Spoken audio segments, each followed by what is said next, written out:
Yo. Peace. Peace. What's good, brother? If you tune in to me, you watching the Immaculate Dribble on Gully TV. How's your afternoon going? It's going well, man. Going beautiful, actually. All right, I appreciate your time, taking time out to come to my platform and share with my listeners your story. Okay. First and foremost, again, I want to appreciate you and your management. Y'all went about this really professional. Y'all sent me the proper media and everything. So, yeah, it'd be great. No doubt. First things first, why don't you introduce yourself to my listeners and we'll go from there. Okay.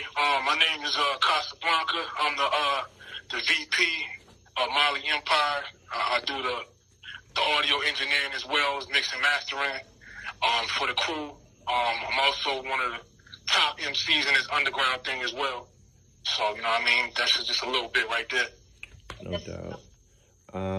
Why don't you give my I'm pretty much, well read on your history. Why don't you give my listeners some history on your geographical background, because your sound and your style, it ain't really consistent with where you from. It was actually shocking when they told me where you were from.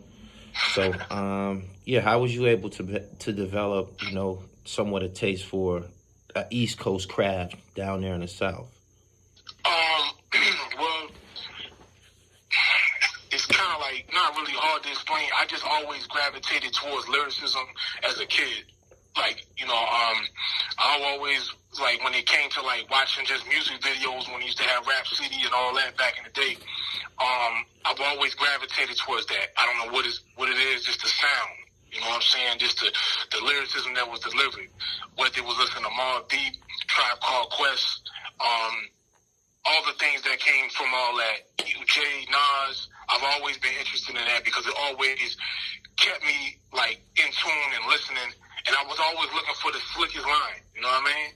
And when it came to Southern rap, which I have no issue with, but it doesn't give me the gratification as I do listening to, like, a Nas or, like, a half a mil or just certain characters, from that era, you know what I mean? Right.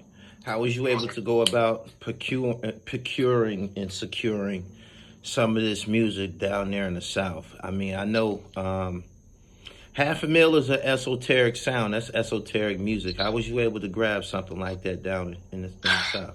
Well, I'm going to tell you this, man. My little brother, man, he kind of put me on to half. Because I knew I've heard of him when he did the Firm thing and a couple records, but he was like, yo, son, listen to this. And I think the record I listened to was Quiet Money with him and AZ. AZ, right. And that was son just went off. You know what I mean? Like, son was eating. Right. Like, the whole thing about the SSI checks and all that, I was like, oh, my God.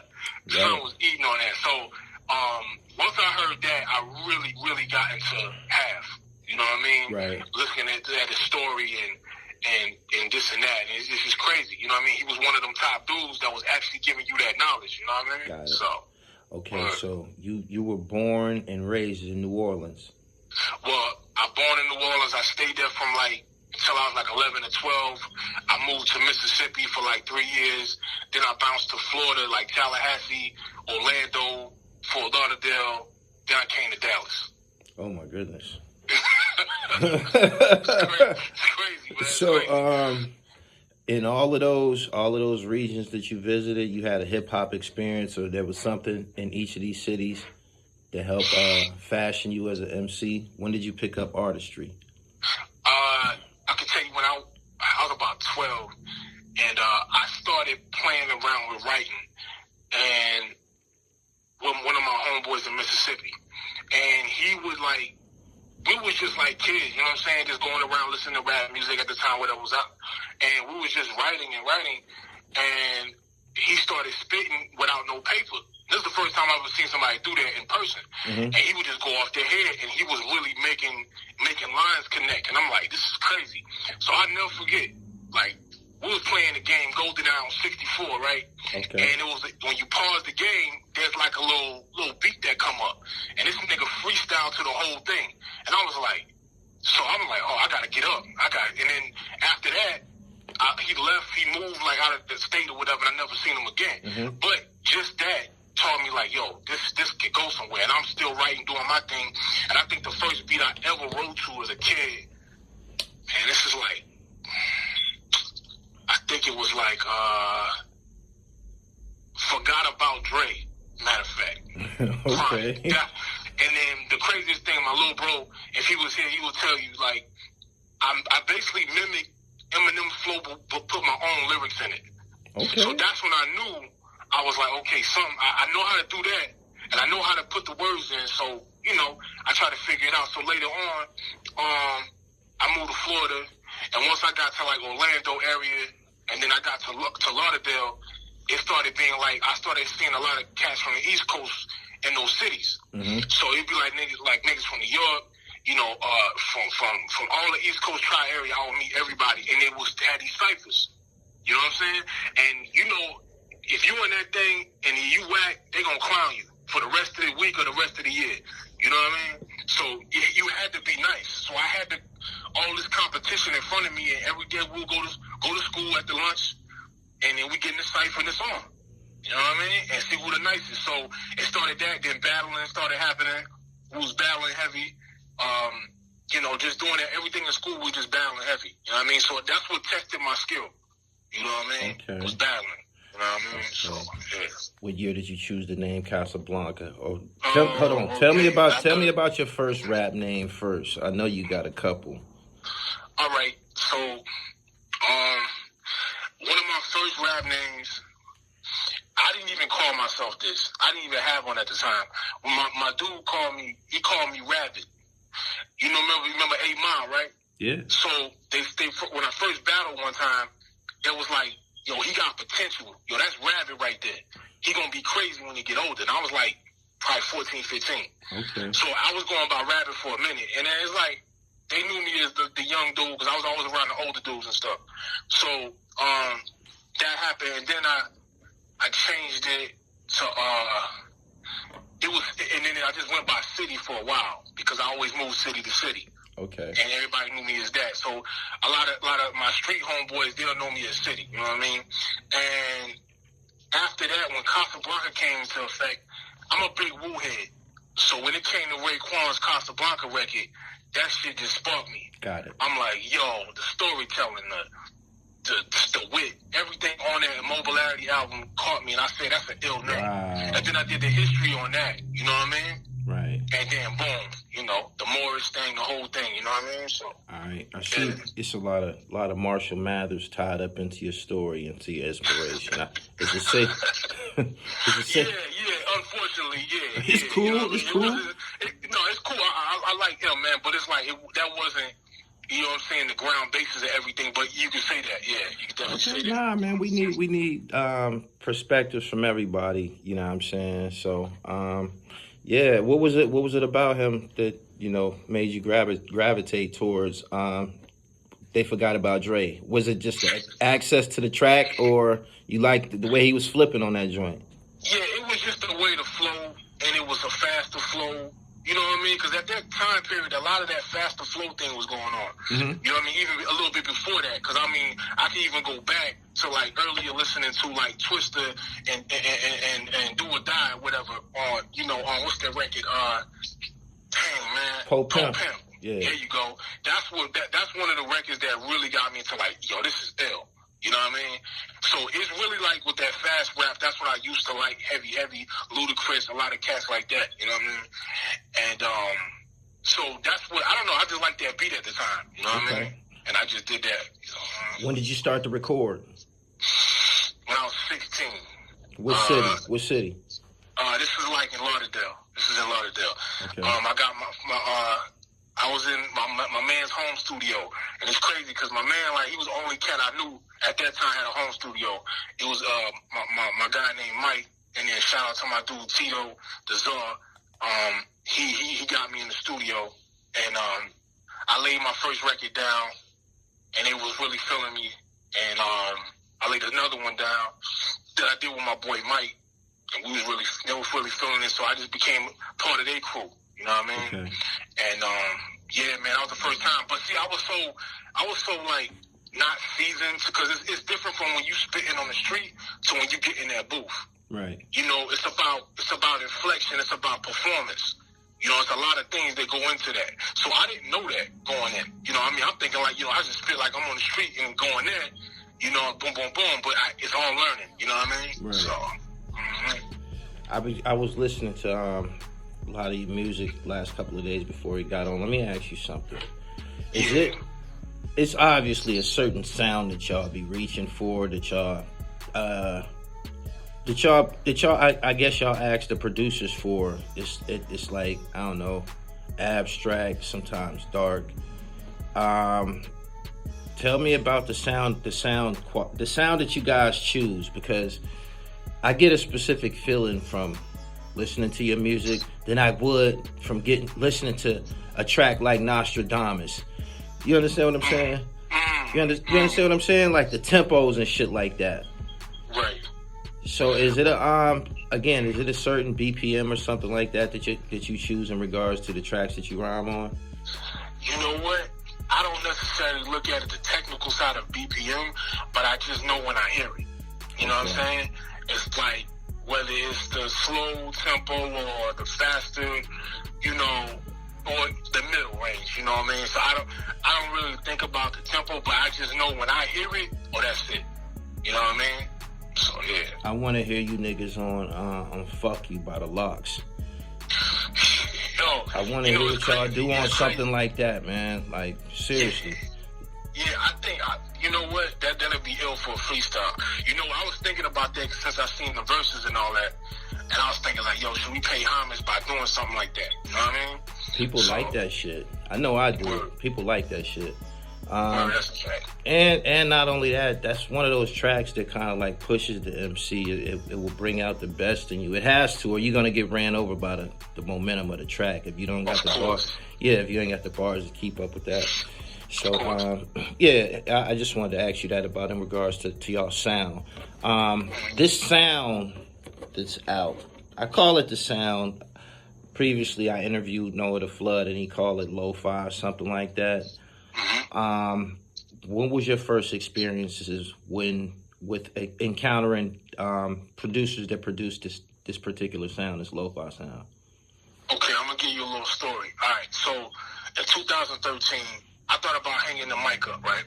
And I'm hearing at that time period, the only cast that was out that I knew of that was doing something was like Rob Marciano and a cat named Kai and another cat named Hush Kingpin, right?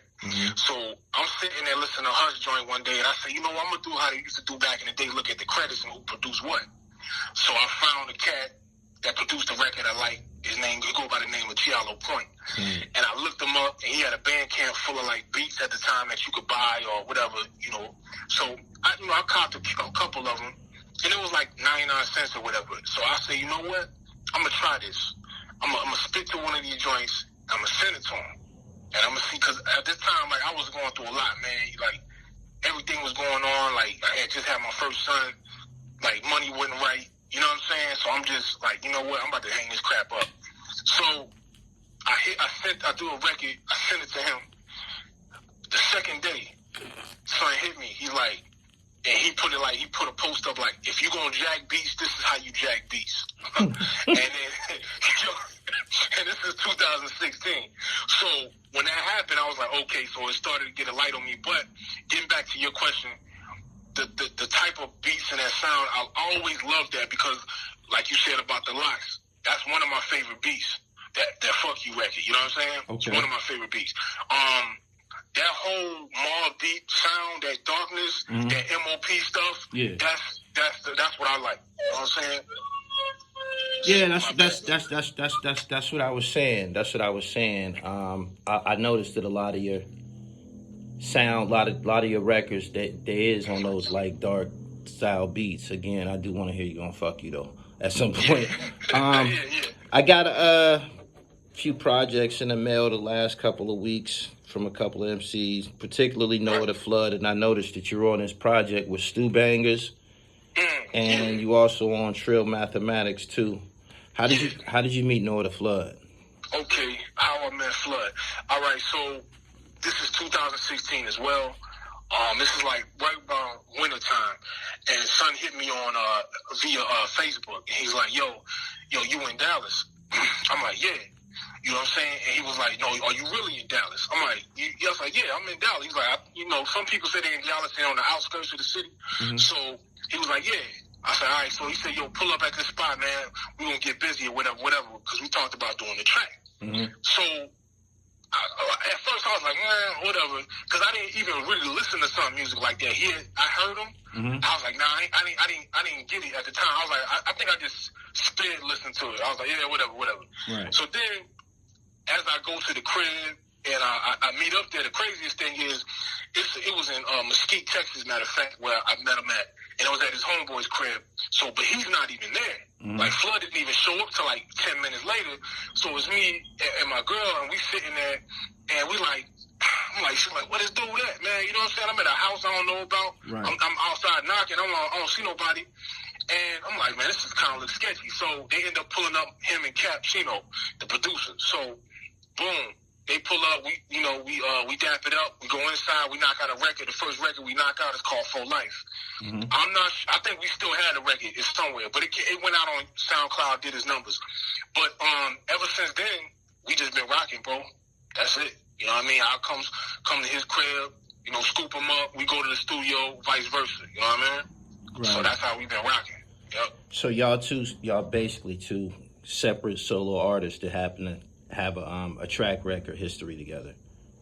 Yeah, definitely. But I can tell you this, we came up at the same time in this era. So yeah.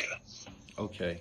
When you look it up, look up your music on YouTube, a lot of y'all entries come up together. So it kind of look like, y'all probably, right. Co-stars or something like that. Kind of like parallel to each other, yeah. Yeah.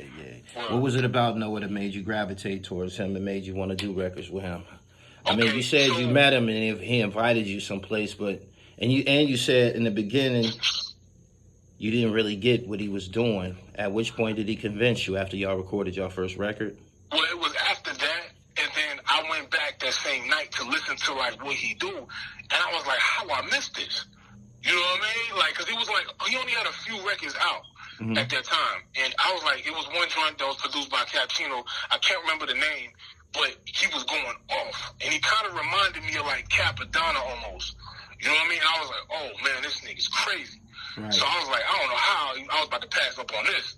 You know what I mean? Mm-hmm. So, boom. So then then that's what really kind of gravitated. Once I really got and heard him and really sat down and listened, I'm like, yo, I'm tripping. You know what I'm saying? This nigga's nasty. So, hell yeah. You got a new record out. I mean, a new video out called Swammy. Oh yeah. Tell me about that joint. It got a lot of positive feedback on my channel, by the way. Oh yeah, that's dope. Thank you. That joint, we recorded that in 2018. I want to say, and it was a record that had been on on my SoundCloud for a while. So the other cat that's on the record with me, Ken C, shout out to him. He came down to Dallas not too long ago, and we got to actually mix it up and chop it up. Mm-hmm. And I was like, yo, let's go ahead and shoot something. And he's like, bet. So I said, what you want to shoot? He was like, man, let's do that Swammy record. He's like, all right, bet. So we just got it together and shot it, man. You know what I mean? Where's Ken C from? He's from Louisiana. He's from Jennings, Louisiana, matter of fact. I heard of Jennings for some reason. Is somebody from out there besides him an athlete or something, or do they get busy in Jennings? Jennings is they head? Jennings is from what he's told me and what I've looked up. It gets crazy out there. All right, it's dumb crazy. That could be it. Yeah, correct. Where'd y'all shoot the video at? We shot it down. I think it's called Fabrication Yard in Dallas. We shot it over there. It's a bunch of graffiti, everywhere, all over these buildings. They tagged up. You know what I mean? Right. Who did the production on this? My boy JF. He's out of Poland. Matter of fact, my boy JF. Yeah. Giallo Point is from overseas too. You say you met him on SoundCloud? I did him. Actually, we met on Facebook. Facebook, matter of fact. Yeah. Is it become obvious to you that your fan base following might be a little bit stronger overseas, where they got a more of a high appreciation of hip hop and lyricism over there. Yes, I definitely noticed that. I noticed that back in the MySpace days, when everybody was trying to compete to see where their music gonna go, and I started even back then I would gravitate towards the UK area, Japan, things of that nature. Yeah, so I knew that was the structure. You know what I mean? Okay, tell me about this Korea album. Oh, the Koreatown album. All right. So Koreatown is produced by my boy Cappuccino. Okay, that is the second project in almost a trilogy right now. The first project we did was Chicken and Chopsticks, and the thing about it is the Korea thing, the Asian thing, because Cappuccino was half Korean and he black. You know what I mean? Okay. So that's where we kind of get the whole Korean type thing going. So with that project, it was just, I think that project to me is probably one of my best works I've done. It took a while to make it. I wanted certain type of beats for it.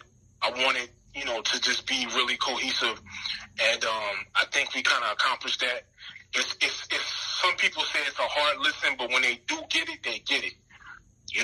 So I think it's, like I said, it's one of my best work, and it's a phenomenal piece of work. And I think after I'm gone, or after I leave the game, or after I just be tired of doing this, that want to stick out later on.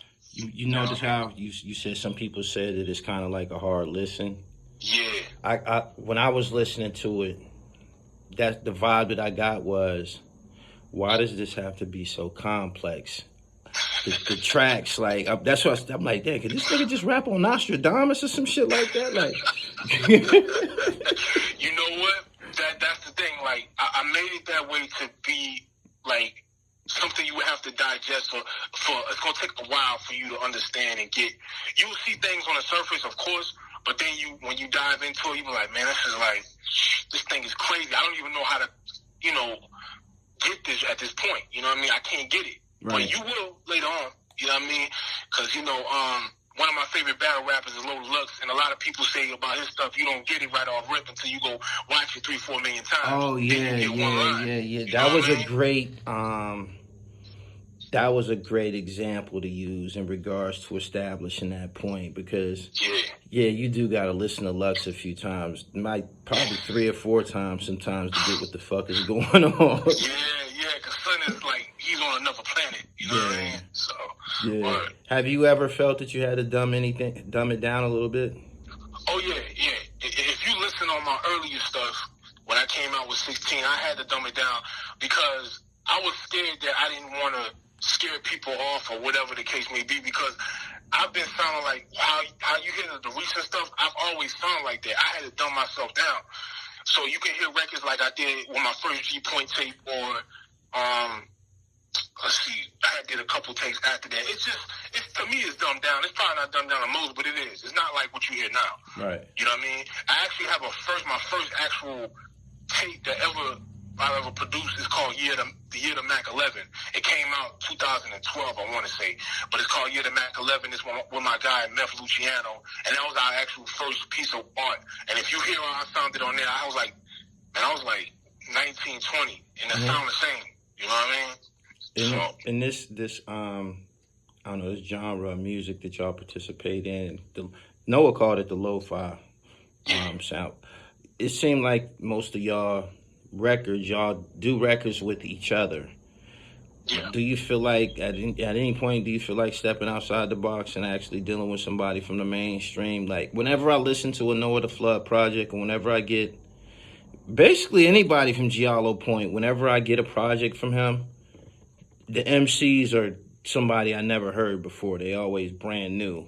That don't make it a bad thing. I'm just saying, is that something that y'all do on purpose? Or is you intimidated? I don't think we do it on purpose, man. It's just the sound we gravitated towards. You know what I'm saying? Like, the sound that's somewhat always been here. It's just been diluted and pushed to the side. Mm-hmm. If you think about it, from, of course, the 90s, I would say It was heavy. They had a lot of different things that was going on as far as musically and sonically at that time. But after 2000, it just started dumbing down and dumbing down. 2010 came around. This stuff we did was non-existent. You know what I mean? And it was to the forefront of the masses and the mainstream. But now, as you can see, look where it's got. Griselda has took it to a whole nother level. You know what I mean? Right. So, how do you think that their situation affected everybody overall? Do you think their successes trickled down and affected everybody who approached hip-hop from the same angle? What I mean by that is lyricism, a certain style of, a certain esoteric sound, and unique artwork on y'all projects. Yes, it has affected a lot of us. I can tell you this, the eye has been open to the point where a lot of people are starting to take notice of what's going on. You know, as far as in the underground scene. Since Griselda has got to that forefront, where that sound has got there, it's shed a lot of light on a lot of us, like of course Nowaah, of course myself, and a few others. You know, right? Definitely has done that. They definitely pumped up the They definitely pumped up the whole business aspect of music. You see a lot of people packaging media in different forms. You got people send me CDs. I get albums. I get tapes, comic books, puzzles. You got people doing all of these different styles of merchandising now. I think that they did a lot to influence that amongst independent musicians. Mm-hmm. Yeah. True indeed, exactly. They have started that this new marketing tool that you don't have to just go for the next little something to get hot. Yeah. It's starting to turn around, and it's crazy because my homeboy Tito, he would always argue with me before on like the sound y'all doing ain't coming back. He would say this to me, right? Yeah. But it's funny now that he sees the change and he's back doing what we used to do is what this sound is right here. Oh, he rapping. You know what I mean? He rapping again. Oh yeah, he's nasty. I did an album with him called The Elephants Who Spoke. That's the name of the album. And you can hear him on that. And he has a couple albums out right now. That's crazy. He's definitely nasty. He's nice. But he didn't think this sound was gonna come back. Mm-hmm. You know? And he's one of the, and now he sees like I just kept pushing myself. My peers kept pushing, and you can see where it's gotten. You know what I mean? Look how like the pendulum has almost shifted towards what we doing now. You know what I mean? It's crazy. Right. I got your bio and I noticed it. You had some inspiration. None of them was from. I don't think none of them was from the South. When did you hear Jay Electronica? Was you in New Orleans when Electronica came out? No, I was actually in Dallas. I could tell you, the first time I ever heard Jay Elect, he's gonna be weird, but was on a video game. Okay. He was on Fight Night Round 4, I think, or Fight Night 4, whatever it's called. And I'm a big boxing head, so I was playing that game. And there's a song, I think Exhibit A, was on that playlist. And it would play that song. I was like, yo, this nigga gotta be from New Orleans, because he's talking about the levees. He's talking about they built my city on top of a grave. All kind of stuff that I was like, hold on. So I checked him out, and definitely he's one of them. And then I actually met him one time. I did too. Oh, word. Yeah, cool dude. He's a dope dude, yeah. Yeah. 2021, you got anything that we can expect? And will you do any records with anybody that's mainstream? What I mean by mainstream, I mean by when we hear his name, we don't got to go scramble for his bio and things like that. Not that that's a bad. When you gonna come out the underground, man, stick your head out a little bit. Yo, I wouldn't mind it. But then I also get from my peers, they're like, I don't know if they can deal with you, because I like, as far as the rapping thing, yeah, but I'm good at putting hooks and everything together. I'm a good writer. So I don't know. I mean, I'm down with it. I have no issue doing that. No problem. It's just like, I think it has to be the right sound and the right thing for that to happen. You know, the right moment. Okay. So. That's what's up. Can you tell my listeners where they can find you at, your streaming sites, social media outlets, things of that nature? Y'all can find me at Casablanca 92 FS at Bandcamp, as well as Instagram, Facebook, SoundCloud. All that's going to be Casablanca 92 FS. Yeah. Right now, Cash, do you got a top 5 MCs? Oh yeah, it's going to be Cool G Rap, Raekwon, Big Pun, Half a Mil, and this one's kind of funny. It'll be between Nas and Prodigy, but I'm gonna go Prodigy today. Yeah, I feel the same way about that. I go with Nas. Some days I like Nas, and some days I like Jay. They flip flop, but Half a Mil my favorite MC. Oh yeah, that brother right there is something else, man. Out of this world. Out of this world. And it's crazy because, you listen to joints like Throw Your Guns and how he was just, the energy, man. Mm-hmm. That's what I get from him is the energy. That's what I like to do with the records is that energy he brought. You know what I mean? Like, that's what I try to translate in my music is that high energy. Every time you heard Half, he was not playing with nobody. Yeah. You know what I mean? Yeah, that's how he brought it. Cash, I appreciate your time. At some point, maybe we can do this in the flesh. Got some emails to return. I got these records from Nowaah. I'm going to check out this joint, On My Body. Oh, yeah. yeah. We actually recorded that in the studio together for that one. That was funny. Yeah, that was dope. How often do y'all get to actually record together?